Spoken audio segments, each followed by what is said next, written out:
죽음 이후 사후세계의 비밀. 우리는 우리의 육신도 스스로 선택한다. 못생긴 저 자신이 너무 싫어요.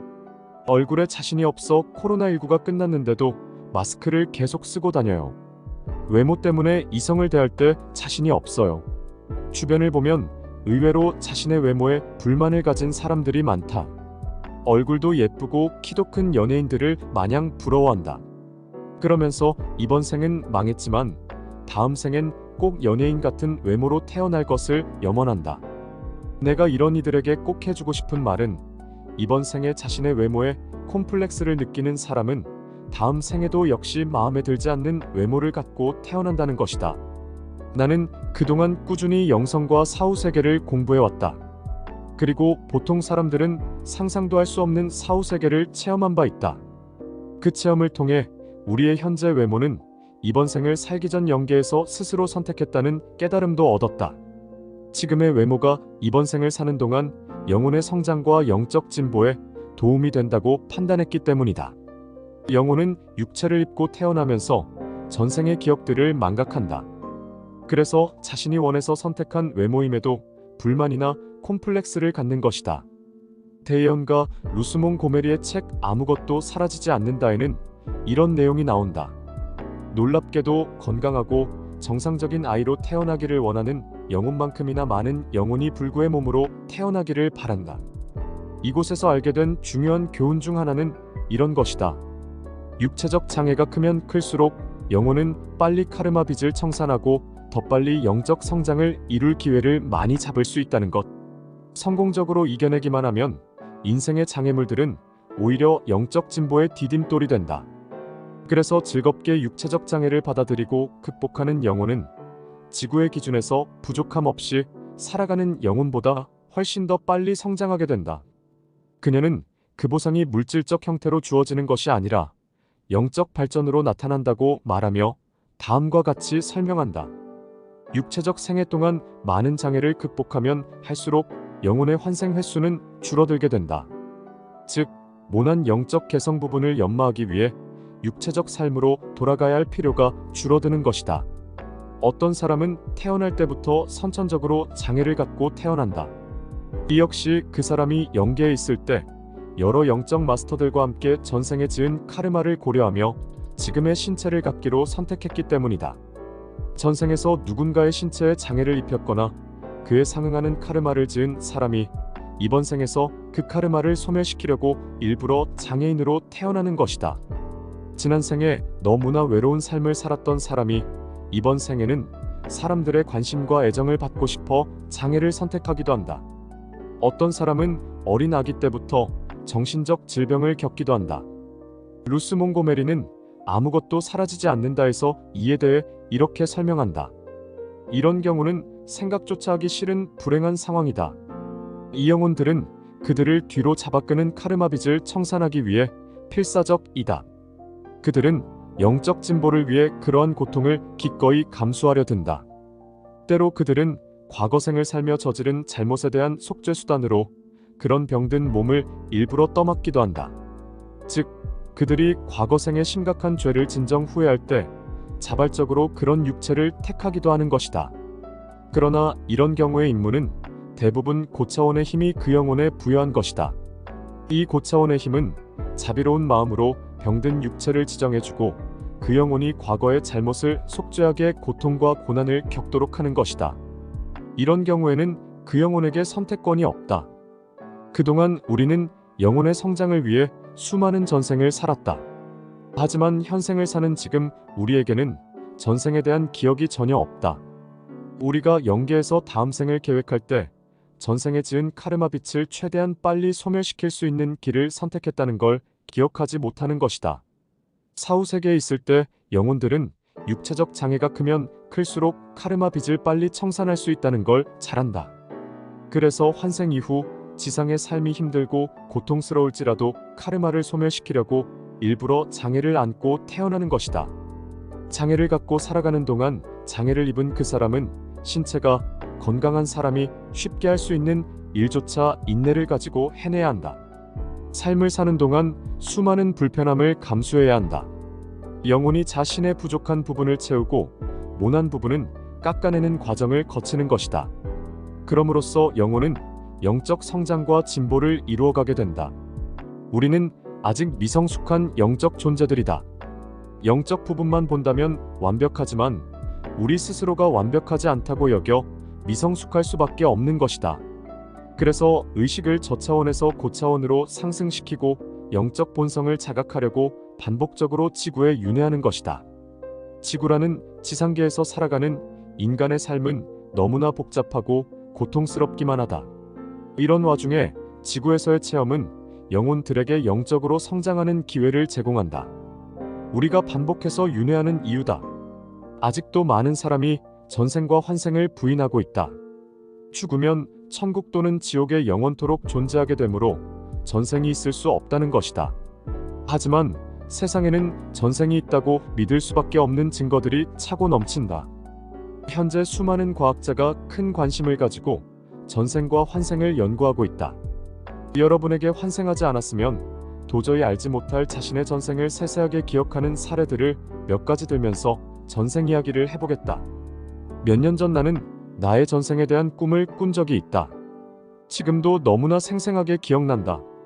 꿈에서 나는 6, 7세 정도 된 남자아이였는데 100년 전 미국의 서부 영화를 떠오르게 하는 황량한 거리에 서 있었다. 그때 나는 학교에서 집으로 가려는 참이었다. 그런데 집으로 가는 길이 생각나지 않는 것이었다. 내 머릿속에선 지금 부모님이 나를 기다리고 계실 텐데 하는 생각이 떠나지 않았다. 그러면서 집으로 돌아가지 못하면 어쩌나 하는 불안감이 엄습했다. 불안감이 커갈수록 어머니와 아버지가 너무나 보고 싶었다.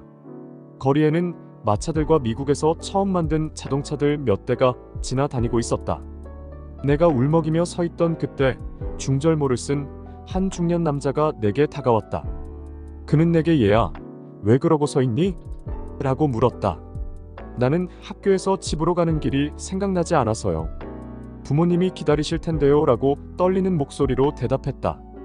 나는 그에게 내가 사는 마을의 특징을 말해주었다. 그는 그곳은 너무 멀어 한참 가야 한다고 말하면서 안타까운 표정을 지었다.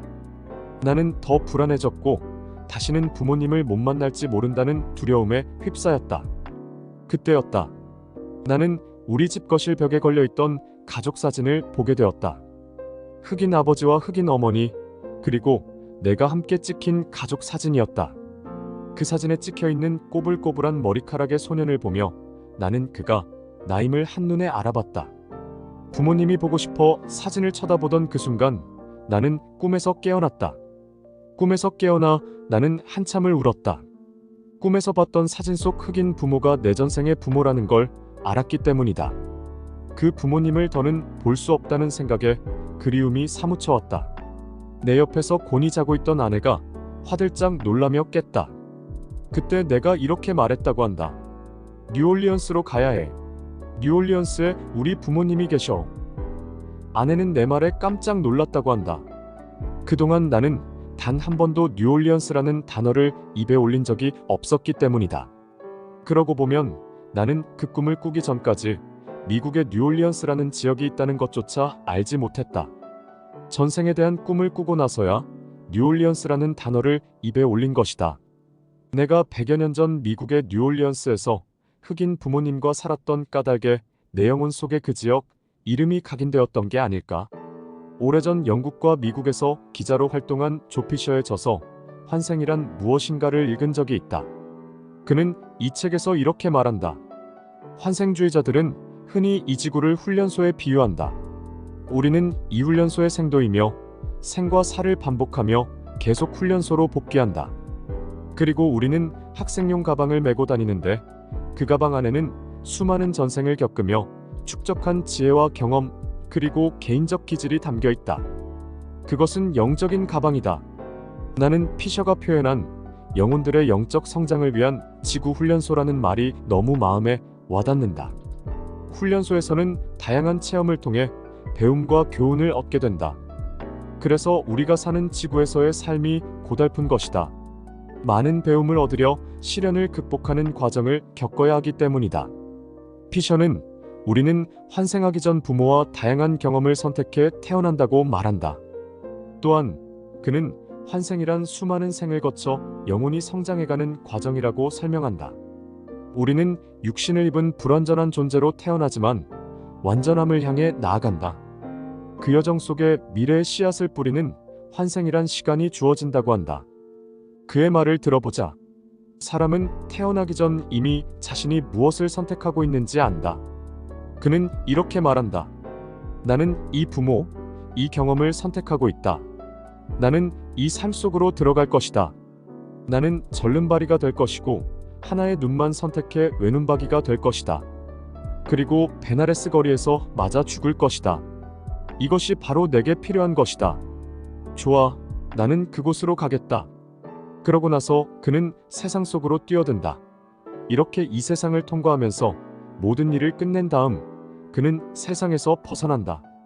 자, 이제 다음 단계는 무엇인가?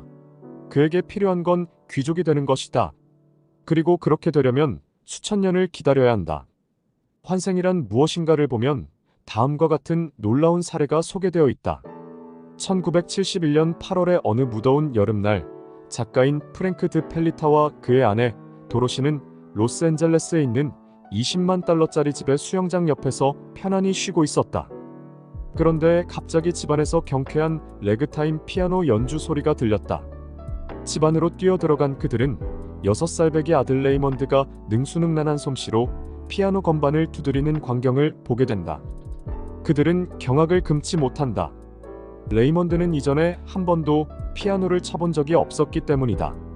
그때 레이먼드가 소리쳤다.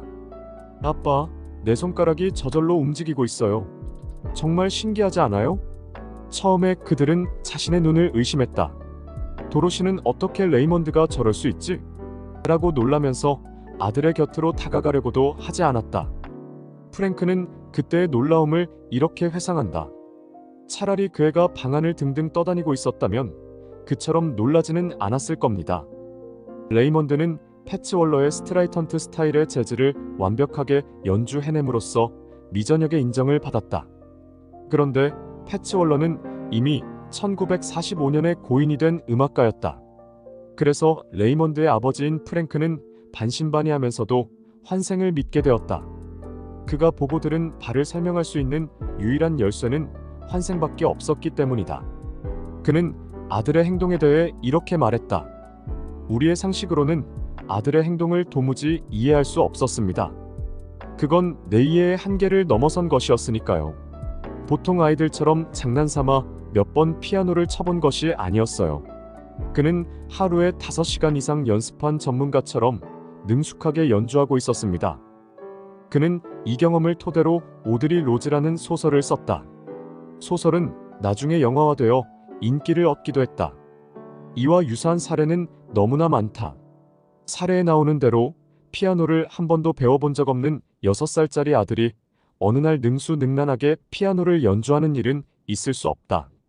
하지만 아들이 세상을 떠난 패치 월러가 환생한 거라고 생각하면 이야기는 달라진다. 영혼은 전생에서 자신이 경험한 걸 다음 생에서 그대로 해낼 수 있기 때문이다. 전생에서 얻은 배움과 지혜는 영혼에 저장되기 때문이다. 그래서 다음 생에서 굳이 배우지 않더라도 무엇이든 기억해낼 수 있는 것이다. 세상에는 전생이 있다고 믿을 수밖에 없는 증거들이 너무나 많다. 전생이 있다, 없다 논쟁하는 건 무의미하다고 생각한다. 중요한 건 현생을 얼마나 의미 있게 사느냐는 것이다. 비록 힘든 환경에 놓여 있더라도 불굴의 의지를 갖고 그곳을 벗어나려 노력하는 사람들이 있다. 이런 사람들은 자신이 이번 생에서 배우기로 한 부분을 성실히 배워나가고 있는 셈이다.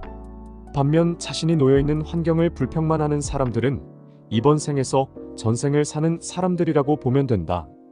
그들은 이번 생에서도 아무런 배움을 얻지 못할 것이다. 그러면 다음 생에서도 역시 이번 생과 크게 다를 바 없는 삶을 살게 된다.